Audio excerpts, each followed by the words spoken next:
नमस्कार। आज हम भारत के पहले आधुनिक कला आंदोलन की कहानी में उतरेंगे, बंगाल स्कूल। देखिए, ये सिर्फ एक आर्ट स्टाइल नहीं था। नहीं, ये तो एक क्रांति थी, जो एक नई पहचान बनाने की जिद से पैदा हुई थी। तो चलिए अपनी बात इसी सवाल से शुरू करते हैं। जरा सोचिए, एक ऐसा देश जिस पर विदेशी प्रभाव हावी हो, वो अपनी खुद की कला की आवाज कैसे खोजता है? बंगाल स्कूल की कहानी असल में इसी तलाश की कहानी है। बंगाल स्कूल कैसे और क्यों उभरा, ये समझने के लिए हमें थोड़ा पीछे चलना होगा। उस दौर के माहौल को समझना जरूरी है। मतलब, ब्रिटिश राज में भारत में किस तरह की कला का बोलबाला था। तो उस दौर में ना एक खास तरह की पेंटिंग बहुत चलती थी, जिसे कहते थे कंपनी पेंटिंग। अब नाम से अंदाजा लग जाता है ना। मतलब ये वो पेंटिंग्स थीं जो हमारे भारतीय कलाकार बनाते तो थे, पर अपने लिए नहीं, बल्कि ईस्ट इंडिया कंपनी के ब्रिटिश अफसरों के लिए। और इनका मकसद भी बड़ा सीधा साधा था। भारत कैसा दिखता है, यहाँ के लोग, यहाँ का जीवन, ये सब कुछ एक तरह से रिकॉर्ड करके यूरोप में बैठे लोगों को दिखाना। यहाँ जो फर्क है ना, वो सिर्फ तकनीक का नहीं, बल्कि पूरी सोच का है। हमारी पारंपरिक कला यादों और कल्पनाओं से बनती थी, जिसमें हर प्रतीक का एक गहरा अर्थ होता था। वहीं दूसरी तरफ कंपनी स्टाइल में एकदम फोटोग्राफिक प्रिसीजन की मांग थी। मतलब जो जैसा दिख रहा है, हूबहू वैसा बना दो। तो ये सिर्फ स्टाइल का बदलाव नहीं था, ये तो दुनिया को देखने और दिखाने के नजरिए का बदलाव था। कंपनी पेंटिंग पॉपुलर तो बहुत हुई, लेकिन फिर आई एक नई टेक्नोलॉजी, फोटोग्राफी। अब जो काम पेंटिंग कर रही थी, यानी दस्तावेज बनाने का, वो काम कैमरा ज्यादा तेजी से और ज्यादा सच्चाई से कर सकता था।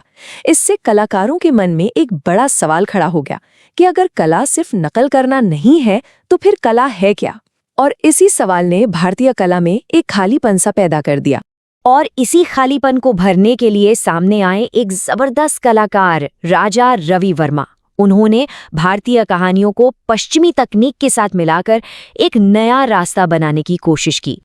राजा रवि वर्मा ने तो भारतीय कला में सचमुच एक तूफान ला दिया था। उन्होंने यूरोपियन एकेडमिक रियलिज्म का इस्तेमाल करके रामायण और महाभारत के दृश्यों को ऐसे जिंदा कर दिया जैसा पहले किसी ने सोचा भी नहीं था। और सबसे बड़ी बात, उनके बनाए प्रिंट्स, अरे उन्हीं की वजह से तो पहली बार देवी देवताओं और हमारे महानायकों की तस्वीरें आम लोगों के घरों तक पहुंची। कला सबके लिए सुलभ हो गई। पर देखिए, कहानी में ट्विस्ट तो आना ही था। जैसे जैसे देश में राष्ट्रवाद की लहर तेज हुई, लोगों ने रवि वर्मा की कला को एक अलग नजर से देखना शुरू किया। सवाल उठने लगे कि ये तो बहुत वेस्टर्न है, इसमें वो असली इंडियननेस कहाँ है? और बस इसी खींचातानी और इसी बेचैनी ने एक नई खोज की जमीन तैयार कर दी। और यहीं से कहानी एक निर्णायक मोड़ लेती है। अब कला सिर्फ कला नहीं रही, वो राष्ट्रीय पहचान का सवाल बन गई। सांस्कृतिक राष्ट्रवाद ने एक ऐसे आंदोलन को जन्म दिया जो मौजूदा आर्ट फॉर्म्स के खिलाफ एक सीधी प्रतिक्रिया थी। अब हम आते हैं एक बहुत ही जरूरी साल पर, 1896। ये वो वक्त था जब देश में सांस्कृतिक बदलाव की लहर चल रही थी, और ठीक उसी वक्त कला की दुनिया में एक बगावत के बीज बोए जा रहे थे। एक ऐसी बगावत जिसने भारत में मॉडर्न आर्ट की दिशा हमेशा के लिए बदल दी। तो अपनी कलात्मक आवाज को खोजने की जो तलाश थी, उसका जवाब मिला बंगाल स्कूल के रूप में। ये एक ऐसा आंदोलन था जिसका एक ही मकसद था, एक ऐसी मॉडर्न आर्ट स्टाइल बनाना जो देखने में, महसूस करने में हर तरह से पूरी तरह भारतीय हो। सवाल ये है कि ये सब बंगाल में ही क्यों शुरू हुआ? क्योंकि कलकत्ता उस वक्त सिर्फ ब्रिटिश भारत की राजधानी नहीं था, वो स्वदेशी आंदोलन का दिल था। आत्मनिर्भरता की जो भावना राजनीति में थी, वही अब कला में भी आ गई थी। माहौल एकदम तैयार था। तो चलिए अब इस आंदोलन के दो सबसे बड़े नायकों से मिलते हैं, अवनींद्रनाथ टैगोर और E.B. हैवेल, और समझते हैं कि उन्होंने इस नई कला शैली को गढ़ने के लिए आखिर किया क्या। उन्होंने जो किया वो कमाल का था। उन्होंने आर्ट एजुकेशन को जड़ से बदल दिया। सबसे पहले तो उन्होंने यूरोपियन रियलिज्म को सिरे से नकार दिया। फिर उन्होंने छात्रों को अपनी जड़ों की तरफ देखने के लिए कहा, मुगल मिनिएचर और पहाड़ी पेंटिंग की खूबसूरती से प्रेरणा लेने को कहा, और वॉश जैसी भारतीय तकनीकों को फिर से जिंदा किया। ये एक ऐसी तकनीक है जिसमें पानी के रंगों की पतली परतें चढ़ाई जाती हैं, जिससे एक बहुत ही खूबसूरत धुंधला सा असर पैदा होता है। और उनकी पूरी कोशिश का सार इसी एक लाइन में है। उनका मकसद सिर्फ नई कला बनाना नहीं था, बल्कि भारतीय कला की उस खोई हुई भाषा को, उस आत्मा को फिर से पाना था। ये एक सांस्कृतिक पुनर्जागरण था। अवनींद्रनाथ टैगोर की ये पेंटिंग जर्नीज एंड इसका एक बेहतरीन उदाहरण है। इसमें साफ साफ मुगल और पहाड़ी आर्ट का असर दिखता है, जो बंगाल स्कूल की शैली का एकदम मूल था। तो संक्षेप में ये है पूरी कहानी। सफर शुरू हुआ कंपनी पेंटिंग के औपनिवेशिक प्रभाव से, फिर राजा रवि वर्मा के दौर से गुजरा और आखिरकार राष्ट्रवादी बंगाल स्कूल के जन्म पर आके पूरा हुआ। सोचिए जरा, कोई देश, कोई राष्ट्र खुद को कैनवस पर कैसे उतारता है? एक बड़ा सवाल है ना? और बस यही सवाल आज हमारी पूरी बातचीत का सेंटर पॉइंट होने वाला है। चलिए इसी विचार को और गहराई से समझते हैं। तो चलिए थोड़ा टाइम में पीछे चलते हैं, उस दौर में जब हिंदुस्तान अपनी आज़ादी की लड़ाई लड़ रहा था। ठीक उसी समय पता है, कला की दुनिया में भी एक तरह की बगावत चल रही थी। एक विद्रोह। किसके खिलाफ? पश्चिमी आर्ट स्टाइल्स के खिलाफ। एक खोज थी, एक ऐसी कला की जो दिल से, आत्मा से भारतीय हो। जरा सोच कर देखिए, एक आर्टिस्ट के लिए ये कितनी बड़ी चुनौती रही होगी। सवाल था कि एक नया भारत जो बन रहा है, उसकी कला कैसी दिखेगी। उस दौर के जो कलाकार थे ना, वो सब इसी उलझन में थे कि आखिर वो कौन सा रास्ता चुने। और इसी बड़ी चुनौती का जवाब लेकर आए एक बहुत बड़े कलाकार, नंदलाल बोस। तो चलिए देखते हैं कि उनका नजरिया क्या था और उन्होंने इसका क्या जवाब दिया। देखिए, नंदलाल बोस कोई मामूली कलाकार नहीं थे। वो भारत के पहले नेशनल आर्ट स्कूल, कला भवन, उसके हेड थे। और उन्हें बुलाया किसने था? खुद रविंद्रनाथ टैगोर ने। बात यहीं खत्म नहीं होती। 1937 में महात्मा गांधी ने उन्हें एक बहुत खास जिम्मेदारी दी थी। बोस का विजन बिल्कुल साफ था। वो मानते थे कि आर्ट सिर्फ बड़े बड़े महलों की चीज नहीं है, उसे गांव की गलियों तक पहुंचना चाहिए, आम लोगों तक। और जानते हैं, इसी सोच से जन्म हुआ उनके सबसे मशहूर काम का, हरिपुरा पोस्टर्स। इन पोस्टर्स में कौन था? कोई राजा महाराजा नहीं, आम लोग थे। संगीतकार, किसान, काम करती हुई औरतें, बिल्कुल अपने लोग। और स्टाइल देखिए, एकदम bold, confident lines, simple flat colours. ये स्टाइल कहीं ना कहीं हमें हमारी प्राचीन अजंता की गुफाओं की याद दिलाता है। मतलब इन पोस्टर्स ने कला को सचमुच में आम लोगों की कहानी बना दिया। तो बोस का मिशन एकदम क्लियर था। आर्ट को आम इंसान के पास ले जाओ और उसे सीधे सीधे नेशन बिल्डिंग से जोड़ दो। उनके लिए आर्ट सिर्फ सजावट नहीं थी, ये एक ताकत थी, एक टूल था। अच्छा, तो ये तो थी नंदलाल बोस की बात। अब मिलते हैं एक और दिग्गज से, जेमिनी रॉय। देखिए, अगर बोस ने एक रास्ता दिखाया था, तो रॉय ने जो रास्ता चुना वो बिल्कुल अलग था, बल्कि कह सकते हैं कि काफी रेडिकल था। इन दोनों के अप्रोच में फर्क साफ दिखता है। जहां बोस ने लोक कला की स्टडी की, उसे समझा, वहीं जेमिनी रॉय तो लोक कला में पूरी तरह डूब ही गए। उन्होंने वेस्टर्न एकेडमिक स्टाइल को सिरे से खारिज कर दिया और बंगाल की जो पारंपरिक पट चित्रकला है ना, जो स्क्रोल पर बनती है, उसे अपना लिया। रॉय का स्टाइल तो यूनिक था ही, पर उससे भी ज्यादा हैरान करने वाली बात यह थी कि वो अपनी पेंटिंग्स बनाते किस चीज से थे। जरा सोचिए, वो यूज करते थे चट्टानों की धूल, इमली के बीज, पारा पाउडर, मिट्टी, नील। और उनकी पेंटिंग्स में जो वो मोटी मोटी काली आउटलाइन दिखती है ना, वो दिए की कालिक से बनती थी। मतलब उन्होंने लिटरली अपनी कला को भारत की मिट्टी से गढ़ा था। तो रॉय का मैसेज एकदम लाउड एंड क्लियर था कि भाई, फोक आर्ट ही असली आर्ट है, लोगों की आर्ट। ये किसी भी देश की आत्मा की सबसे सच्ची आवाज होती है। और उनकी कला ने न सिर्फ आर्ट को सबके लिए आसान बनाया, बल्कि जो उस वक्त का कॉलोनियल टेस्ट था, उसको सीधी सीधी चुनौती भी दी। लेकिन रुकिए, पहचान की ये जो खोज थी, वो सिर्फ भारत के अंदर ही नहीं चल रही थी।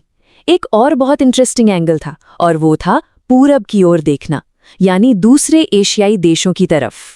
और यहीं पर एंट्री होती है एक बहुत पावरफुल आइडिया की, पैन एशियाईवाद। आसान शब्दों में इसका मतलब था कि एशिया के सारे देश अपनी अपनी संस्कृति के दम पर वेस्टर्न इंपीरियलिज्म के खिलाफ एकजुट हों। तो अब सवाल यह है कि इसका भारतीय कला पर असर कैसे पड़ा। हुआ ये कि जापानीज थिंकर ओकाकुरा का ये आइडिया भारत पहुंचा। यहाँ के जो स्वदेशी आर्टिस्ट थे, उन्हें जापान और चीन के साथ एक कनेक्शन महसूस हुआ। और फिर इसका एक प्रैक्टिकल नतीजा भी निकला। जापानी पेंटर्स भारत आए और उन्होंने शांति निकेतन में अपनी खास वॉश टेक्निक सिखाई। तो ये जो गठबंधन था ना, इसने एक ईस्टर्न आइडेंटिटी के आइडिया को मजबूत किया और वेस्टर्न आर्ट के दबदबे को सीधे सीधे चैलेंज किया। मतलब ये सिर्फ एक ख्याली पुलाव नहीं था, ये एक सोचा समझा कल्चरल मूव था। तो चलिए अब इन सारे अलग अलग धागों को एक साथ जोड़ते हैं, देखते हैं कि इन सारे मूवमेंट्स ने मिलकर आखिरकार एक नए देश की तस्वीर कैसे बनाई। तो इन सब में कॉमन क्या था? पहली बात, कॉलोनियल एकेडमिक स्टाइल को पूरी तरह से रिजेक्ट करना। दूसरी, अपने जड़ों की तरफ लौटना, मतलब लोक और स्वदेशी परंपराओं को अपनाना। तीसरी बात, ये मानना कि कला सिर्फ कुछ लोगों के लिए नहीं बल्कि सबके लिए है। और सबसे जरूरी, ये विजन कि आर्ट देश को बनाने में एक अहम रोल निभा सकती है। तो ये जो अलग अलग कोशिशें थी ना, ये असल में एक बड़े कल्चरल अवेकनिंग का हिस्सा थी। और यही इस पूरी कहानी का निचोड़ है।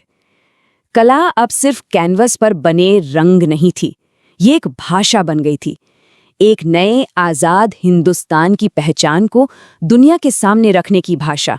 और ये सवाल बहुत ज़रूरी है। क्यों?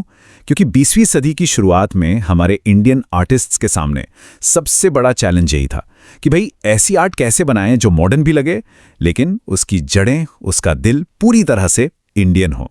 तो इस पूरे सफ़र को हम 4 हिस्सों में देखेंगे। पहले कि ये चिंगारी आई कहाँ से, फिर पहचान को लेकर जो बहस छिड़ी वो क्या थी, तीसरा आर्टिस्ट ने अपने कैनवस पर क्या-क्या विजन्स उतारे, और आखिर में इन सबसे मिलके बना क्या, यानी मॉडर्न इंडियन सिंथेसिस। तो कहानी की शुरुआत होती है साल 1922 कलकत्ता से। यहाँ एक एग्जीबिशन हुई, बाहाउस एग्जीबिशन, और इसने एक चिंगारी का काम किया। पहली बार हमारे आर्टिस्ट का सामना हुआ क्यूबिज्म और एब्स्ट्रैक्ट आर्ट जैसे नए पावरफुल आइडियाज से, और बस यहीं से सब कुछ बदलने वाला था। तो ये जो मॉडर्निज्म या आधुनिकतावाद हम कह रहे हैं, इसका मतलब क्या था? बहुत सिंपल है, मतलब जो पुरानी ट्रेडिशनल स्टाइल चली आ रही थी उससे अलग हटना। ये दुनिया को देखने का एक बिल्कुल नया नजरिया था जिसमें एब्स्ट्रैक्शन था, नए मटेरियल्स थे और एकदम ताज़े फ्रेश आइडियाज थे। और यहीं से असली चैलेंज शुरू हुआ। सवाल ये था कि क्या इंडियन आर्टिस्ट मॉडर्न तो बने, पर क्या वो सिर्फ वेस्टर्न आर्ट की कॉपी बनकर रह जाएंगे? ये एक तरह का पहचान का संकट था जिसे आर्ट के जरिए ही सुलझाना था। अब इस पॉइंट पर आकर दो अलग अलग खेमे बन गए, दो बिल्कुल उल्टे विचार। एक तरफ थे बिनॉय सरकार जैसे लोग जो कहते थे कि भाई मॉडर्न बनना है तो वेस्टर्न तौर तरीके अपनाने ही पड़ेंगे, और दूसरी तरफ थे ई.बी. हैवल जो कह रहे थे नहीं, हमें अपनी भारतीय परंपराओं, अपनी आध्यात्मिकता की तरफ वापस जाना होगा। इंडियन आर्ट का फ्यूचर इन्हीं दो आइडियाज की टक्कर से निकलना था। तो आर्टिस्ट्स ने इस चुनौती का जवाब कैसे दिया? चलिए सबसे पहले देखते हैं नंदलाल बोस को। उनकी आर्ट इस सवाल का एक बहुत ही पावरफुल जवाब बनकर सामने आई। तो यहाँ सबसे जरूरी बात क्या है? बोस ने मॉडर्न बनने के लिए वेस्ट की तरफ नहीं देखा, उन्होंने कहाँ देखा? गांव की तरफ।